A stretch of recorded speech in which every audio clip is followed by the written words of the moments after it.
Yes, Redison TV kwoli webale kubanga okyagoberera yonna gy'osinzira okubanga gy'otulabira kyokola kya mutawaana nnyo gwe atambula naffe ku mukutu ogwa Redison TV atanaba kubanga osubscribinga nyongera okujjukiza nti kkirira wansi awo olaba ekigambo subscribe kikwateko kwata kade aka notification abere nga tomisinga nsonga yonna.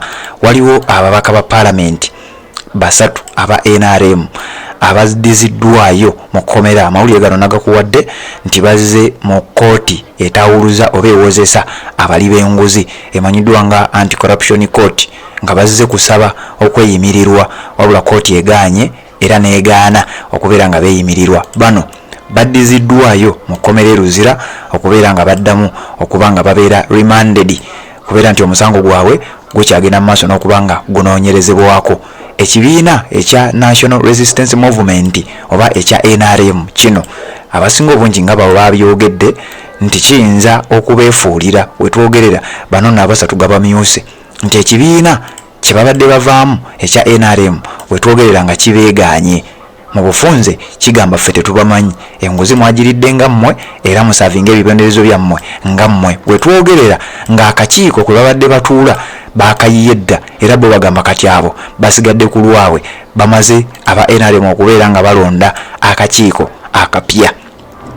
Redison TV kwoli njagala kubanga nkutwala mpola mpola obeere nga otegeera ensonga eno okusinziira ku kiwandiiko ekifulumidde ku mukutu ogumanyiddwa nga Nile Post essaawa ntono nnyo ezaakayitawo ziraga NRM announces new committees amid corruption scandal nti NRM erangiridde komiti empya. Jukira bano babadde balina akakiiko kwe batuula oba budget committee akakiiko akateekateeka ensonga z'embalirira y'eggwanga kakati bagamba wetwogerera nti ffe tetubamanyi era babe distancinze tebali si beetegefu kubeera nga beenyigira mu nsonga z'abano abaasibiddwa. Bagamba musaavinga ekibonerezo kyammwe mmwe mumanyi ffe tetulina mmwe era tetubamanyi. Kati gwali ku Redison TV wulira njagala kuyisaamu mu kiwandiiko kino mpola mpola.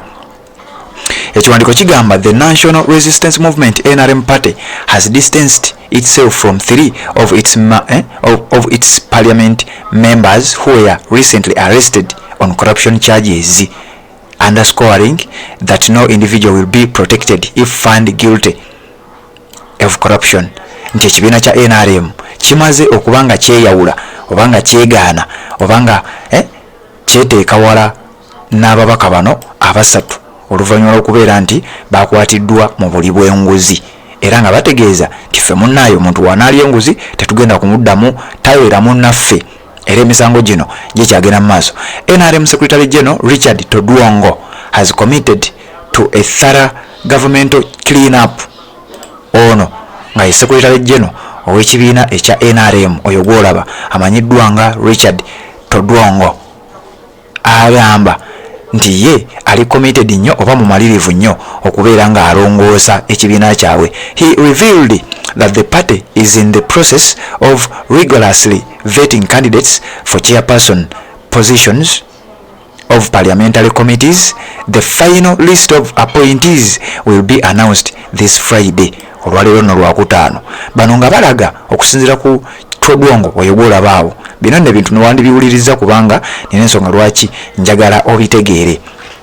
Oyo agamba nti wetwogerera nti bo batandise dda process yaabwe ey'okuvetinga ba commissioner ababaka abapya oba ba members abalala abapya ku chairperson positions ez'obukiiko obumu obw'enjawulo obutula mu parliament. Bano abaami be bakutte mu buli bw'enguzi bwe babadde batuulako batandise dda okuteekateeka baani abagenda okudda mu bifo ebyo. Kitegeeza bano tebakyali mu bifo ebyo oluvannyuma lw'okuba nti bali mu kuba nga bawozesebwa ekibiina kibeesambye.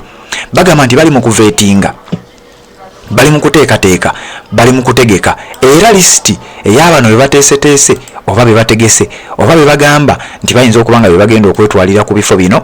Lisiti egenda kulangirirwa obutasukka lunaku lwa leero olwokutaano ngenda kusoma mwezi 14 omwezi ogw'omukaaga omwaka 2024 as the nation grapples with the stock of high profile arrests of parliament members and officials on corruption charges. The NRM remains steadfast in its activities. This situation may have necessitated a meeting of the party's governing council yesterday. Kati no bano batudde n'okutuula mu meeting emu nga bagamba nti ffe tetugenda kukkiriza kubeera nga tuli associated n'abaana abali b'enguzi. Kati lwaki nkuleetedde ensonga eno? Gwagoberera omukutu ogwa Region TV ebbanga lyonna nkakasa issue eya Mathias Mpuuga we yabeerera leader of opposition ne Solomon Siwanyi bonna nga bwebalaba mu kafaananyi Prose Akampulira ne Esther Afoyochan okwegabira sente ziri ezize zoogerwako. Esente ezo zireese obuzibu ababaka bangi bafuddeyo ne boogera ebigambo. Mwawulidde omubaka amanyiddwa nga Hilary Kiyaga oba Dr. Hilderman yavuddeyo ng'ategeeza nti yesi mwetegefu kusalira Mathias Mpuuga musango olw'ensonga nti mukwano gwe. Kakati bino byonna njagala okutegeeza nti aba NRM bwe baba nga bo basazeewo okwedistansinga n'abali b'enguzi oluvannyuma lw'okuba nti bakwatiddwa, omubaka ow'ekibiina ekya National Unity Platform agenda kugamba ki abantu? Kati gwe abalidde enguzi oba bali bagiridde oba tebagiridde oba emisango gikyagenda mu maaso, bo bakulaze nti ffe twamaze dda okubeera nga tulonda abagenda okudda mu bifo bya bano, tetugenda kuddamu kukolagana nabo yadde olunaku n'olumu. Ekiwandiiko kino kyongeddeko nga kigamba according to Todwong, the meeting was not solely focused on the arrested members. However, he emphasized that the NRM is unwavering in its fight against corruption.